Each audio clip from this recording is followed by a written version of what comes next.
Hey everyone, welcome back to the Leadership Unveiled podcast. I'm Kayla, I'm your host, and today we have an awesome topic for you. We're talking about cycles in our life that are just never done. They just keep going and going and going. So today I want to give you a mindset shift to make because I think right now it is the end of January and we had all these really high hopes for our New Year's resolutions. We were going to get organized. If you're following me here on YouTube or on Instagram, you know I'm doing the hashtag organized in 2024 challenge. And my reel or my YouTube short from the other day was all about January 19th, which is Quitter's Day. Technically, it's labeled as Quitter's Day because researchers have found that most people are likely to quit their New Year's resolutions or their goals after 19 days of trying to do the thing. And I've listened to different podcasts on this. I heard this originally on Mel Robbins' podcast. I've mentioned her before. And the study shows that just by missing one day or a couple days, even though you've been doing a habit over and over, doesn't harm the development of those neural connections or the neuroplasticity that you're trying to build up to create a habit. So just to say that in plain words, it's fine if you miss a day. It doesn't mean you have to just say, okay, well, I missed a day, so it's imperfect, and I might as well just give up on my goal or my 30-day challenge. So it's this type of black and white or all or nothing thinking that I think trips us up and makes us shame ourselves and feel super guilty sometimes. And so that's the mindset shift I want to give you. And I want to talk about it as cycles. So let me give you an example. I shared this a little bit on my Instagram. I'll give you a few different examples, but one is laundry. So I'll show some clips here if you're watching on YouTube.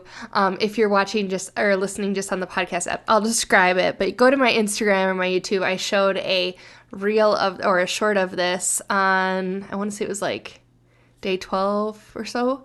But anyways, laundry. So for a while I struggled with laundry because number one, there are a lot of humans in our house that need laundry. I have 2 kids that currently need their clothes washed, my husband and myself.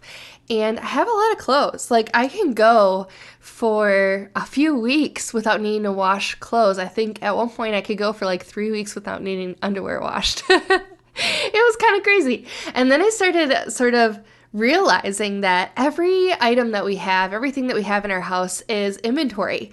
And that means that everything we have to manage it. We have to put it in its spot and keep track of it and keep it clean and maintain it and all of that.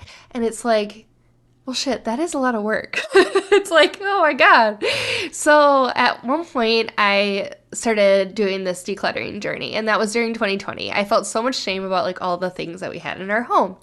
And it's not like I'm a hoarder or anything like that. It's just I like stuff. I'm a sentimental human, right? I would keep every single birthday card, right? And then at one point I was I need to let this shiz go. I don't even know why I didn't actually swear there where I swore before, but anyways, I had to let that shit go. So I decided I was going to reduce the amount of inventory in our home in terms of clothes for myself and for the kids. And man, has it really helped me. So before, when I was really struggling with laundry, it was okay, I don't have time to do a load every single day. This is what all these organization and declutter people, gurus say, just do a little laundry every day. It's well, yeah, I work every day and I'm tired every day and I have other things to do every day.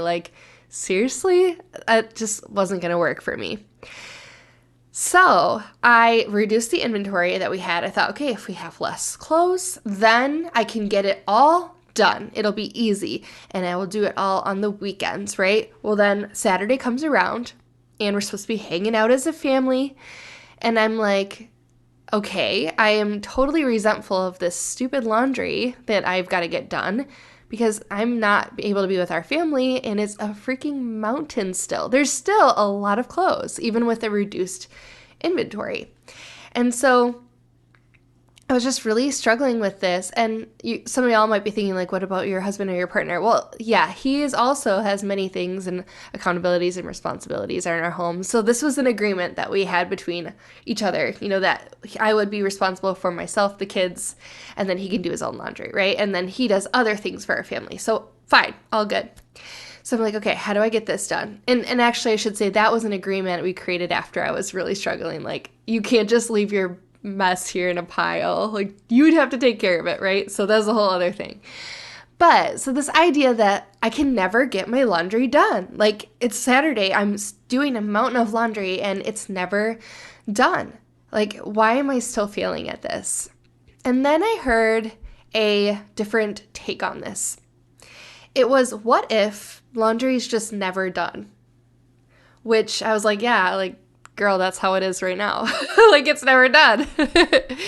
And it was like, no, what if laundry is more of a cycle and you're just in different spots with different pieces of clothes, right? So like sometimes you have, well, pretty much all the time you've got some clean clothes, like some, right? Usually you don't wear everything in your closet, right? So you have something that's clean, and then maybe you have something that's in the wash, and then maybe you have some stuff in the dryer, and maybe you have some stuff that's just dirty, like it's just living in a hamper somewhere in your house, or it's waiting to be put in the laundry basket and all of that, right? So like there's different stages, right? And then folding or hanging it up and putting it away. And I was like, okay, that's true, right? I'm like, that's kind of how it is right now, except I feel like I have way more dirty than anything else. And so then to take it a step further, it's like, wait, what if the goal actually isn't to get all my laundry done? Like, it's not all clean all the time. But what if the goal was to always have clean clothes for myself and mostly for our kids, right? So it's not always me getting them ready for school or daycare in the morning. Sometimes it's my husband. So if I'm responsible to get laundry done, like, he has to know, well, where can I find clean clothes, right? And maybe that's right out of the dryer, right? Or most of the time now, it's right out of their dresser or their closet. He knows where to find it because I'm able to make sure there's clean clothes for the kids. But are there dirty clothes during the week too? Yeah. Are there clothes like in the middle of the cycle of laundry, like dry but still in the dryer? Yeah. And so the shift of all the laundry has to be done all the time, which is totally unsustainable and will make you shame yourself to no end. It was from that to, instead of it always all being done, the goal is we have clean clothes to wear. Right? And we have some sort of system that allows the clothes to go through that cycle so that there are always some clean clothes. Not that there's never dirty clothes, that there are just some clean clothes. So when I made this huge shift in mindset, what ended up happening is that I actually had more amounts of clean clothes more often. Because instead of saying I've got to do laundry every single day or I have to do all of it on Saturday, it was like, you know what? What if I just made progress in the cycle throughout the week when it worked? So for me, I was like, well, what if I could shoot for like Monday, Wednesday, Friday? Because honestly, I wanted to avoid doing laundry on the weekends because I was like, that is the only time when I get more than like 2 hours a night with my children because they come from school, right? We're doing bedtime and it's like a rush thing, right? So I'm like, I want to just like relax with them. I never do that. That's what I want to do. So I was like, what if I try just like 3 times a week and it's not like get all the laundry done and do a load every day. It's move the laundry through its cycle a few times a week. And so I found by doing this, I was doing smaller loads of laundry. I was doing just maybe the kids and then myself separately. And being pregnant right now, I actually have reduced the amount of clothes I have right now because it's like there's only 3 pairs of pants that fit, right? Like I only have a couple maternity clothes. I actually just gave in and bought this dress because I was like, all right, girl, you're like busting at the seams. You need something else, right? So I just have very limited clothes. So that's also helping.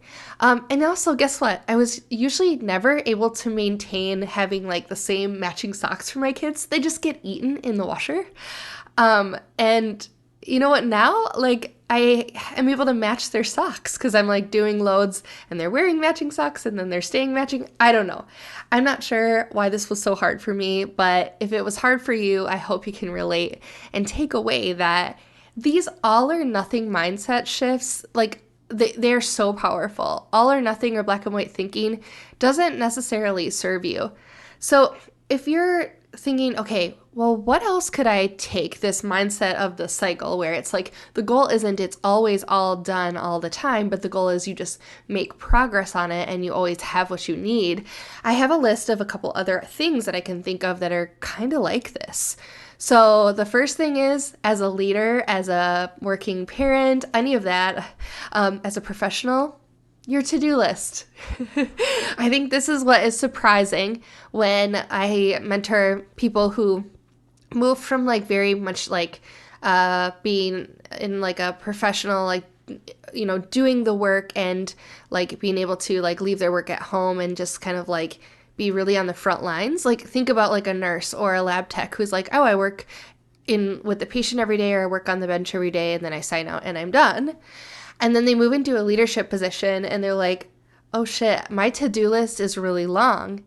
And I'm like, yeah, but that's just normal because what you do is you make progress, right? You cross another thing off, but it'll never be empty. Guess what? As soon as you cross something off, another thing is going to come onto that list. And that doesn't mean you're doing anything wrong. That just means your list is moving and it's turning over. So think of it as like cyclical. You're not like finished. Your list is never going to be empty. You're not crossing off your entire list like done, boom. And the way that you can help yourself with this is taking that master list. Like I have this in my Leader Standard workbook. I'll link to it here, but in the show notes and in the description for this YouTube video. But you can take from a master list and pull over 1 to 3 items every day and get those off. And you can still get your dopamine hit by totally crossing off those 1 to 3 things. But just know like that the big list of to-dos, the things that are going to be necessary for you to do your work, those don't really, stop. Like they're just going to the list is going to keep growing, and that doesn't mean you're doing anything wrong. Another thing I can think about is kind of like cleaning your house. Yes, I realize that, and I've witnessed this too, where like you'd spend all weekend or Saturday like cleaning the house, and you get done at the end of the day, you light a candle and you like plop down on the couch and you're like, oh, my house is totally clean. But realistically, like how long does it last like that? Maybe a day, maybe a minute, maybe an hour, depending on who lives there. You never are just like done cleaning your house. Like you always have to maintain it. So if you think about it in a cyclical fashion, it doesn't feel so bad. For a while, I was like, I am so freaking tired of constantly loading the dishwasher. Like, I swear, I do like 3 loads a day. And then I was like, oh, Kayla, you go through a lot of dishes on the weekend because you are blessed to be in your own home and like have the opportunity to like feed your kids. And although that is, it's like, oh, relentless sometimes, it's like, you know what, it's just part of life. Like maybe, yeah, all the dishes are going to be done for that time when I've totally run the dishwasher and emptied it, but we're going to need to eat again. Like that's a good thing. It's fine. So give yourself grace and give yourself breaks between some of these tasks that maybe you don't like, or it's just exhausting. You're like, maybe you do really enjoy doing the dishes, but you're just like, I just did it. I'm so tired. Just give yourself a little grace and know like it's just cyclical. Cleaning the house. Another example is email, right? You don't just like read and take action on all your emails and then you never get another email. Absolutely not. Like as soon as you archive or delete one, you get another one. So that's where my 5-minute rule comes into play. I'll link that video as well for you, where it's just like, you gotta be decisive and say like, do I know what to do with this? Do I really need it or not? Archive or delete. If I need time to work on it, schedule it. And just know, if you get a lot of emails, you're not doing anything wrong. You just need to create a system that allows you to keep moving through that cycle of the read, sort, do, right? So the goal is not everything's always done all the time. Let's, for this year, try out, or even this week or this month, try out, like, what if the goal is just to be in the cycle? Participate in the cycle without shame and just say, like, I'm doing the best that I can right now. Some days that means you're like, you know what? I had extra time. I did all the laundry from start to finish. That cycle was quick. And other days it takes you a whole week to get through that cycle. But guess what? I never needed anything. I had what I needed. And I also was moving through the cycle. So I hope this mindset shift helps you, gives yourself some space to just know that not everything is all or nothing all the time. And I would challenge you, think about what are the cycles in your life that are just never done, and don't let that idea be exhausting to you. Let it be actually empowering to you, because guess what? You can control the rate that you move through that cycle. So if you got to slow down, if you got to do it slower this week or this month, like right now I'm really tired because I'm pregnant. I keep sharing that. It's okay. That's normal. It would be a great day if I could do everything all in one day. But guess what? I can't, because I'm a human. So let that be empowering. If you like this episode, make sure you subscribe if you're listening on the podcast apps or on YouTube. Make sure you give it a thumbs up. Let me know in the comments how you like this idea, if you're thinking of adopting it, if you've used this method. I would just love to know. And if you'd like to submit a question for a future episode, feel free to email me at kayla@kfaconsulting.org. I would love to hear from you and answer your question right here in the podcast. Everyone, take care, and I will see you in the next episode. Bye.